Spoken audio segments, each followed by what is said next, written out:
Welcome to Why I Quit, a show that interviews people quitting their 9-to-5 jobs in search of something different. Listen to inspiring conversations where we dive deep into the stories of why people quit their jobs, what were the hardest parts, where are they now, and any advice for people following the same path. I am so excited to introduce Kathleen Porter Kristiansen as this week's guest. Listen to Kathleen share her story of working in the UK and Switzerland as a lawyer. Learn how she turned her love of travel into helping start the UK branch for The Points Guy. Get inspired hearing how she quit her job to go full-time in writing content and owning Airbnb properties in both the United States and Europe. Kathleen, thank you for joining us today. It's a pleasure to have you. Yeah, thank you for having me. First of all, I just want to kind of start back. Tell me a little bit about where you grew up. So I grew up in Portland, Maine. I'm an 8th generation Mainer, maybe even more, but that's what we can trace it back to. And I love my hometown. I'm from right on the peninsula, and it's been amazing because it's blown up since I left in the very late 90s. I'm just so proud of it. And then it's been such a great thing to be from a beautiful place and then travel, because I always have that as the benchmark. And I mean, nothing's ever completely beat it, but it means like my standard's pretty high. And then did you go to law school? I did. So I went to Northeastern University for undergraduate, which is in Boston. And then I ended up doing a bit of education hacking and finding out that you could go to law school for free in England if you had a firm sponsor you. So that looked a lot better to me than $210,000 in debt, which I had considered doing, absolutely. And it was one less year. So it was 2 years and came with an apprenticeship program. It was amazing. I got into that program, and that's what led me to moving to the UK in 2005. When you went over to London, was that your first time going over to Europe? Had you been there and traveled there before? So I didn't leave. I didn't even have a passport until I was 19. So I was not a world traveler. I did do 3 study abroads. So kind of when I was growing up, I remember asking my parents, like, can I go to France? They were like, I don't know who you think is raising you, but that's not in the cards. But study hard and you can travel when you're in college. So I actually picked my college based on the opportunities that they had abroad. And it's great because like it's come full circle, and Northeastern just opened a campus in London, and I just went to the opening. So that's really cool for me. Those study abroad experiences, how did that impact you? I know you're big into traveling now. Did that shape your love of travel? Yeah, it affected quite a few things. First of all, I did one in France, work on my French over a summer, and then I did one in London, and that one I had an amazing experience working at the Parliament, and then one in New Zealand, which was mostly spent hiking and driving around with my best friend. So it completely shaped my view, because it also, I found, because of my Parliament experience, I actually had a really strong UK English CV coming out of college compared to my Boston one. And it opened up a lot more doors for me back in London. So as you are graduating law school in London, tell me a little bit about your first job after school. So I worked for a very English firm that's called Slaughter and May, and they're fantastic, absolute kind of top law firm. Taught me so much, taught me how to write, which I really appreciate. And it was an intense environment, but also a very specific type of English background of people who had been there and who were there. So I really was thrown in at the deep end kind of English culture. Were you just learning new things and enjoying the position? Was it something where it was like super stressful as well? Where was your head at during that first job? The great thing about the trainee program in England and Wales is that you sit different, what they call seats. And it means that you try different departments when you are a trainee. And then at the end, you kind of choose your department. They choose you. And either you move on to another firm or you stay at that firm. And I found that I really liked litigation. And it was very good because I came to it towards the end, and I was really worried before then if I was going to find anything that I would like. How long were you at that firm for? So I was there for 3 years, and then I moved on to an American firm where I did 2 years. Did you come back to the US, and what was that experience like after living in London and coming back? Yeah, I actually did most of it in Zurich, and associates came over from the US. And it was great because it kind of dovetails into at least what I do now with points and miles, because I lived in the Zurich Marriott.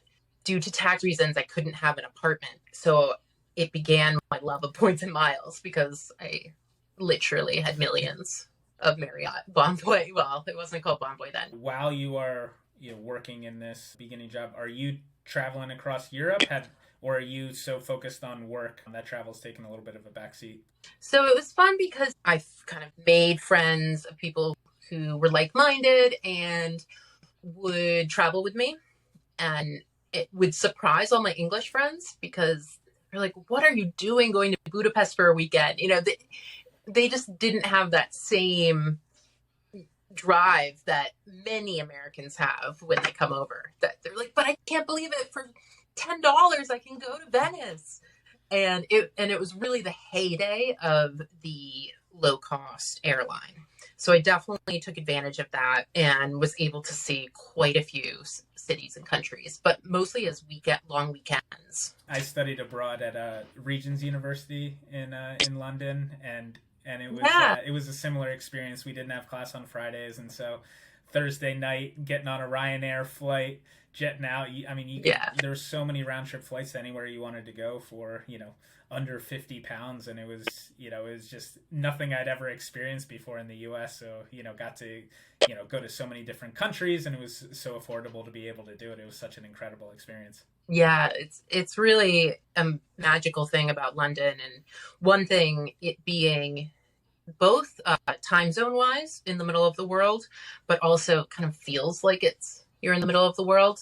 You see every time zone awake. So it's kind of the only place that really gets that. So now you're working in Zurich. At this point, do you think you are going to be a career lawyer? Do you have aspirations for anything else at this point? I was a good lawyer, but I didn't seem to have the exact temperament for people who are able to make it long term. And this happens to a lot of women in particular, but I really put myself forward as a workhorse.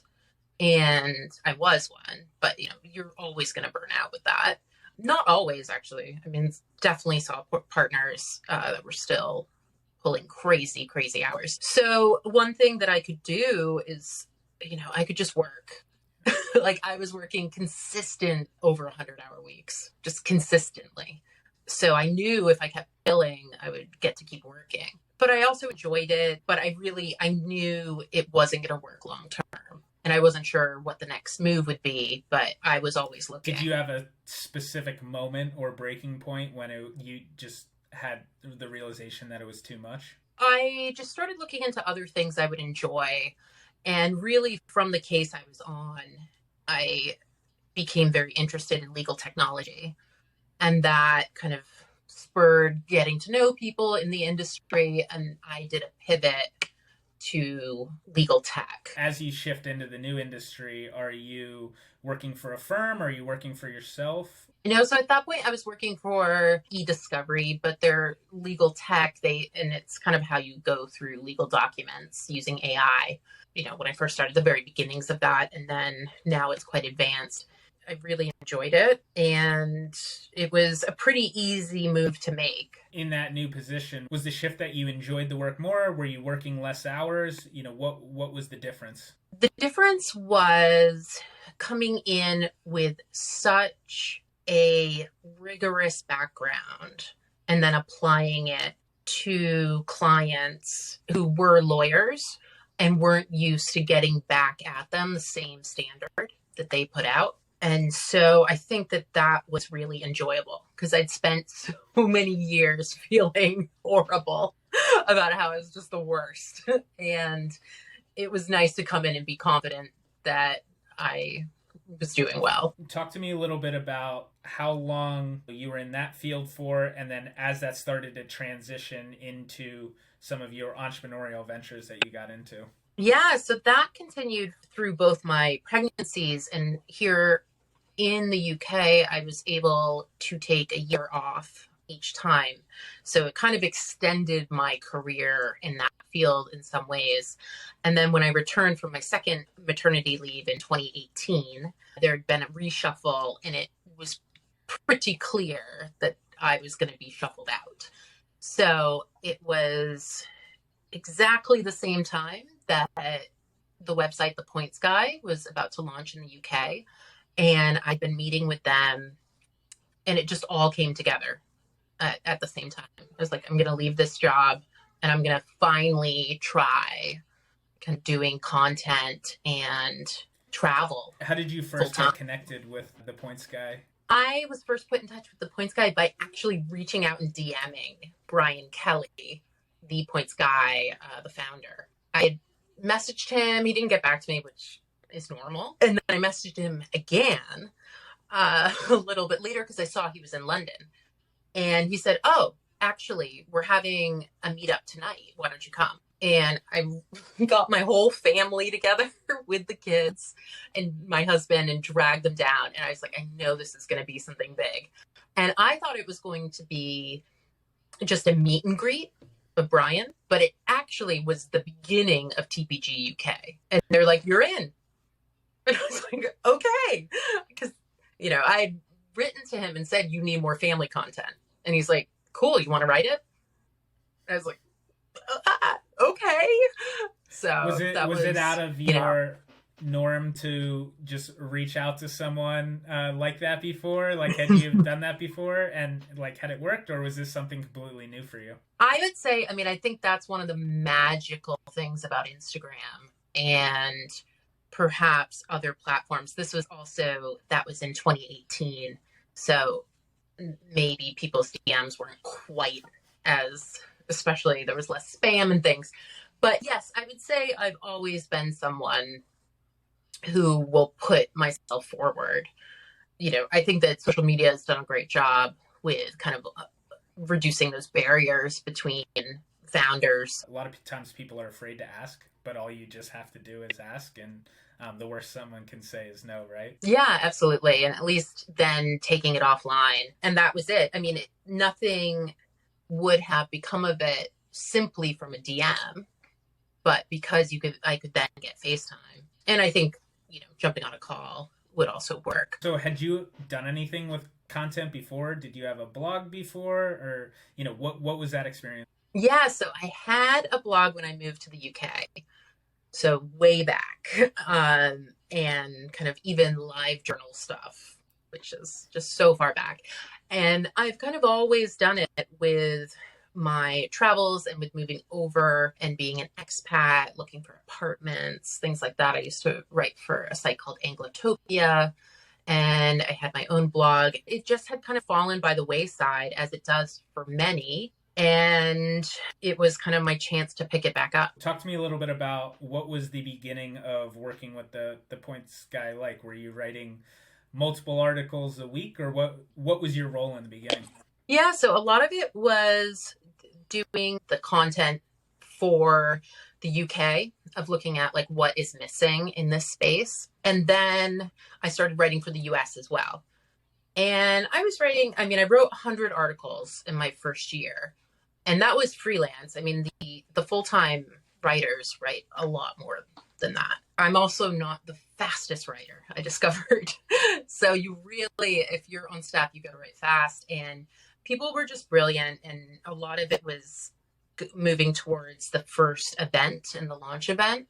And kind of that 4 days of launching it, they did a pop-up shop, and I did a panel, and it was just great. As you first started with them, were you still working the other legal job as well, or had you already quit at that point? I had Got it. quit. What was that So experience like? Quitting, was that tough, or were you ready to go? it was really hard because it just was the right time, and it was kind of the day before my 39th birthday, but it was because the Point Sky opportunity was there. I don't think I would have jumped without it. And I also have a whole other business of Airbnbs, which is a whole other thing. But I felt at that point confident to give it a go. And so talk to me a little bit about the Airbnb side. How did you get involved in that? It's actually my wedding in 2012 when people were coming to stay in Portland, Maine. They were like, it's expensive. Like I thought you were from Maine. I thought it would be like $100. It's like $400 a night for a hotel. And we looked at Airbnbs and we stayed in one for a week. And I was like, we just need to buy one because it was so expensive compared to the cost of buying one at the time. And that's kind of how it began. It was one for us when we came back, and then we started renting it, and then sold one, bought two more, sold those, and then now I have 3 houses. That's it for now. As you are, getting into the Airbnb space, is this starting to, kind of increase your confidence level in terms of being able to like leave a job and potentially do some other ventures as you have like more passive income coming in, or was that later? It's funny because that money, I keep them very separate in my mind with my income and things that are for the Airbnb business. And also most of that money ends up invested in the market. So it's almost like I don't see it and rolls into the next property. So it gives me confidence because I do know it's there, of course. And there's always a buffer in that. For a long time, I also think that I was able to get out a lot of my love of travel through being an Airbnb host and things with, I wanted to be living in Portland, Maine full time, but I could be helping people enjoy their time there. And it just made me feel connected, makes me feel connected to the neighborhood I grew up in. And it really served kind of a greater purpose for me as well. It's the kind of thing you really need to love to do or to do well. I mean, you can also absolutely outsource it, which I'm going to do with my latest one. As you are getting started with the Points Guy and then you have the Airbnb business on the side, did you feel secure as you were getting started up? How long did it take till you felt comfortable that you're like, I can do this full time? So I don't know if I've ever fully felt comfortable, but certainly enough that I keep doing it. So I would say when I quit my last job in 2018, that is 90% chance that I'm not working a full-time job for someone else again. I felt very confident in that and that I can continue to pick up ad hoc work. Sometimes, I certainly sit back and wonder what I'm doing because it feels like not an even trade to have sat in an office versus kind of getting whatever the stuff that's being thrown at me at the time is. And a job that, as I've set it up, is mostly perks.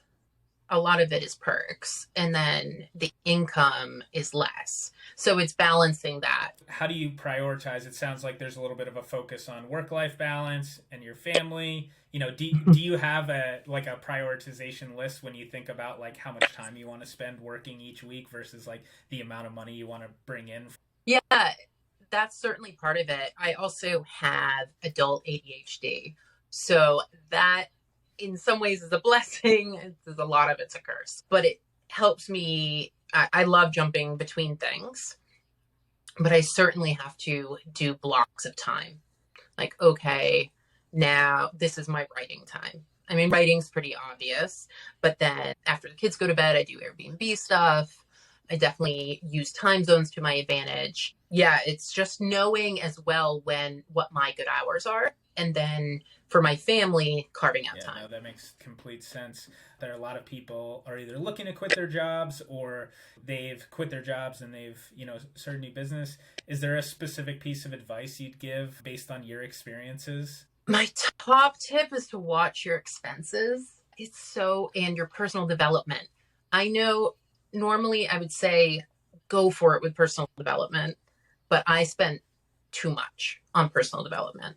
And in this era of courses and gurus, it's not scammy. You can buy time with anyone for a price.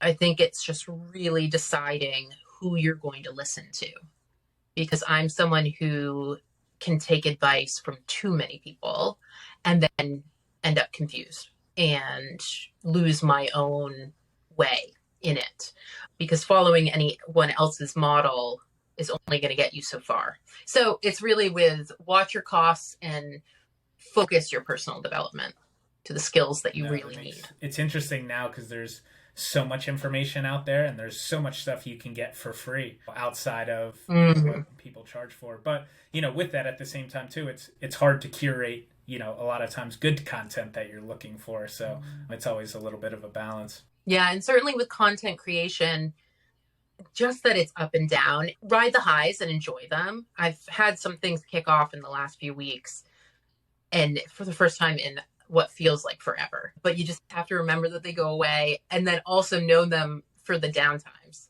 like that goes away too. You just have to keep creating and people will tell you what they want.